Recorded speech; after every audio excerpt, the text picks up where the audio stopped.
What's up sa inyo mga kuys na welcome back sa aking channel and welcome din sa ating segment na unboxing and review. So kung naghahanap kayo ng mga premium at magandang paraan para i-display ang inyong mga paboritong diecast collections, baka ito na ang hinahanap nyo mga kuys.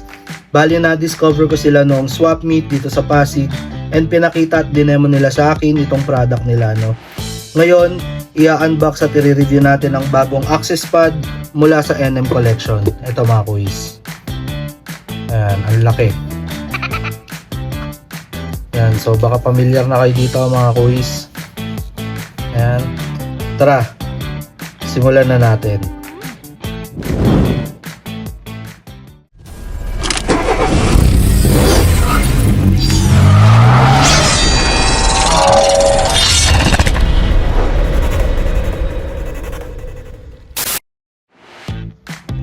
Ayan mga kuys, ito yung packaging ng access pad, no. Pinahiga ko na lang kasi hindi kasya dito sa ating space mga kuys. Ayan, dito sa harap makikita nyo yung itsura ng pad. Sa gilid, ayan yung mga features nya. So removable magnetic display pads and illuminate your collection. So may ilaw din siya mga kuys. Sa likod, ayan yung itsura nya kapag stackable. Tapos meron ding colors sa likod kung anong gusto nyong kulay ng pad nyo. Another side, ayan. So ito yon mga kuys, no, modular and stackable, magnetic feature, easy to assemble, multiple light color option, dust protection, removable pads, desk and wall mount ready. So kung pwede nyo siyang i-mount, ayan, and battery or USB operated lights mga kuys. Sa taas naman ng nila ng packaging, ayan, andyan yung logo nila. So NM Collection and NKD Toyscapes. Ayan, higa na natin. Ayan, simple lang ang design pero malinis tignan, no. So sa harap makikita agad nga natin yung illustration ng display pad at ng tagline na showcase, protect and elevate, no, which perfectly describes kung para saan talaga ang product na to. So tara, buksan na natin mga kuys.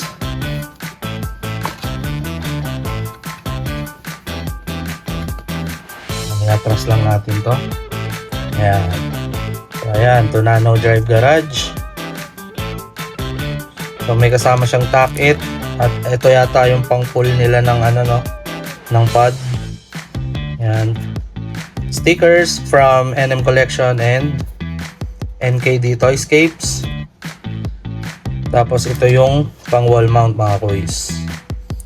So tanggalin muna natin siya sa box. One eternity later. Ito siya mga kuys. Safe na safe. Naka-plastic. Ayan. Pagbukas natin ng box, no, nandito na agad yung mismong access pad mga kuys. Ayun nga. Safe ang pagkakapackage kaya mababa ang chance na magkaroon ng damage habang nasa biyahe.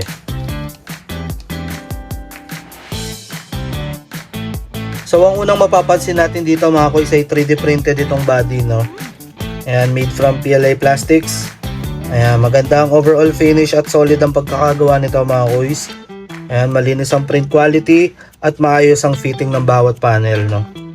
So sa harapan, ayan, meron siyang clear acrylic panel na nagbibigay ng premium look habang pinoprotektahan din ang ating mga diecast laban sa alikabok, no. So kaya kahit naka-display lang ang collection mo, mas matagal itong mananatiling malinis.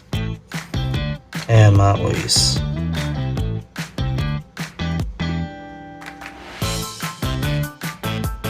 Ayan, punta naman tayo sa features nito mga kuys, no. So isa sa pinaka-highlight ng access pad ay ang built-in lighting. Ayan, meron siyang switch dito sa ilalim mga kuys. Buksan natin. Ayan. So kapag naka-on ang ilaw, no, at meron na tayong diecast sa loob, mas lumalabas ang details nito, no, mula sa paint, decals hanggang sa wheels. So para kang may mini showroom sa display shelf mo, no. So isa pang magandang feature nito ay stackable ang design mga kuys. Ayan, pwede pa tayong magpatong ng isa pang tatluhan dyan sa taas, no. And yun, habang lumalaki yung mga collections natin, pwede tayong magdagdag, no. So malinis tignan at napaka-organized ng display natin yan. So for now mga kuys, meron silang access pad na pang mini GT at Kaido house lang, no. So abang-abang na lang tayo sa future if magkakaroon din sila ng pang Ino 64 or ng pang pop race, no? So mga kuys, no, maglagay na tayo ng diecast sa ating access pad, no, para mapakita natin kung paano rin siya ilagay sa loob, no. So meron tayong tatlong diecast dito. Ayan. Meron tayong Chevrolet Corvette na Z06 GT3R. Syempre meron tayong Skelerexy. At meron tayong Roxy. So tara, ipasok na natin sila.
Ayan mga kuys, no, ngayong may diecast na tayo sa loob, mas kita natin kung bakit maganda ang access pad, no? Dahil sa clear acrylic front at built-in lights, nagmumukhang museum display ang simpleng diecast, no? Mas premium ang dating at talagang napapansin agad kapag nakalagay sa display cabinet or desk. So sa pros and cons naman tayo mga kuys, no? Sa pros, syempre, ayan, premium looking display, 3D printed with clean finish, built-in lighting, clear acrylic front for dust protection, stackable and space efficient, perfect for 1x64 diecast collections, no? So ang cons lang naman ito mga kuys, yun nga, mas pricey lang to kumpara sa ordinary acrylic case. Yan, so overall mga kuys, no, sobrang na-impress ako dito sa access pad ng NM Collection. So hindi lang nito pinoprotektahan ng diecast mo, inaangat din nito ang overall presentation ng collections mo, no? So kung collector ka na gustong gawing mas premium ang display setup mo, sulit itong i-consider mga kuys. So for me, I'll give the NM Collection access pad a perfect 10 out of 10, no mga kuys. Napakaganda ng concept, solid ang build quality at malaking plus talaga ang built-in lights sa acrylic front. Yan mga kuys, no, kung nagustuhan nyo ang review na to, don't forget to like, share, follow my Facebook page and subscribe na rin kayo sa aking YouTube channel. And don't forget na i-click na rin ang notification bell para updated kayo sa mga susunod nating unboxings, reviews, at diecast updates, no?